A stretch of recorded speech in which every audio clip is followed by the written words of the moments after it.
বিশ্বের তৃতীয় বৃহত্তম মুসলিম জনসংখ্যার দেশ ভারত। মহানবী হজরত মুহাম্মদ সাল্লাল্লাহু আলাইহি ওয়াসাল্লামের জীবদ্দশাতেই এখানে স্থাপিত হয় প্রথম মসজিদ। মুসলিম সংখ্যাগরিষ্ঠ না হলেও ভারতবর্ষে মুসলমানদের আছে হাজার বছরের ইতিহাস। সমৃদ্ধ ঐতিহ্যের দেশ ভারতে পবিত্র মাহে রমজান আসে রাজকীয় আমেজ নিয়ে। এখানকার এক এক রাজ্যে ইফতারে থাকে এক এক রকম আয়োজন। সুন্নত অনুসারে খেজুর দিয়ে ইফতার শুরু করেন ভারতীয় মুসলমানরা। বিভিন্ন ফলের শরবত, রুহ আফজা সহ থাকে নানা রকম পানীয়র ব্যবস্থা। গোটা ভারত জুড়ে ইফতারে আছে ভাজা পোড়া জাতীয় খাবারের প্রচলন। ইফতারে হালিম পছন্দ হায়দ্রাবাদের মুসলমানদের। কেরালা ও তামিলনাড়ুর মুসলমানরা ইফতার করেন মাংস, সবজি এবং পরিচ দিয়ে রান্না করা ঐতিহ্যবাহী খাবার নম্বু কাঞ্জি দিয়ে। দিল্লি সহ ভারতের উত্তরপ্রদেশ, মধ্যপ্রদেশ এবং পশ্চিমবঙ্গের ইফতার টেবিলে থাকে খেজুর, ছোলা বুট, পেঁয়াজু, বেগুনি, আলুর চপের রাজত্ব। সাথে খাওয়া হয় হরেক রকম ফল, ফলের শরবত, দুধ, ডিম, দইয়ের মতো খাবার।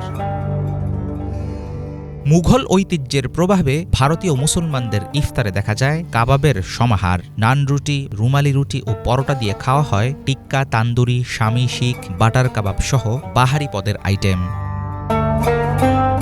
ডাল বা সবজি দিয়ে বানানো পাকোড়া এবং দই বড়া ভারতীয় ইফতারের অন্যতম প্রসিদ্ধ খাবারের পদ। ইফতারের পর থাকে হায়দ্রাবাদি, বোম্বাই, মালাবাড়ি, দিল্লি বিরিয়ানি সহ প্রসিদ্ধ স্বাদের বিরিয়ানির ব্যবস্থা। বিচিত্র স্বাদ আর কুজিনের দেশ ভারতে আছে নানা রকম মিষ্টি খাবারের প্রচলন। ফিরনি, জর্দা, শাহি টুকরা, গাজরের হালুয়া, জিলাপি, মালপোয়া, রাবড়ি, গোলাপজাম, রসমালাই ভারতীয় ইফতারের কিছু জনপ্রিয় মিষ্টান্ন। ভারতে মুসলমানদের ইফতারের আয়োজনে অংশ নেয় ভিন্ন ধর্মের মানুষ। কোথাও কোথাও মুসলিমদের সাথে মিলিয়ে রমজানে উপবাসেও থাকেন অনেক অমুসলিম। মাহে রমজানে মসজিদগুলোতে বাড়ে মুসল্লিদের ভিড়। দেশ জুড়ে আছে তারাবিতে কোরআন শরীফ খতম করার রেওয়াজ। কোথাও কোথাও আয়োজন করা হয় পবিত্র কোরআনের তাফসির মাহফিল। বহু সংস্কৃতির দেশ ভারতে শত বছর ধরে আছে ধর্ম, বর্ণ ও মতের ভিন্নতা। বিভিন্ন ইস্যু, ধর্মীয় বিভেদ ও রাজনৈতিক কারণে বর্তমানে কিছুটা প্রতিকূল পরিস্থিতিতে আছে ভারতের মুসলমানরা। এর মধ্যেও যথাযথ ধর্মীয় নিয়মে দেশটিতে পালিত হচ্ছে সিয়াম সাধনার মাস পবিত্র রমজান।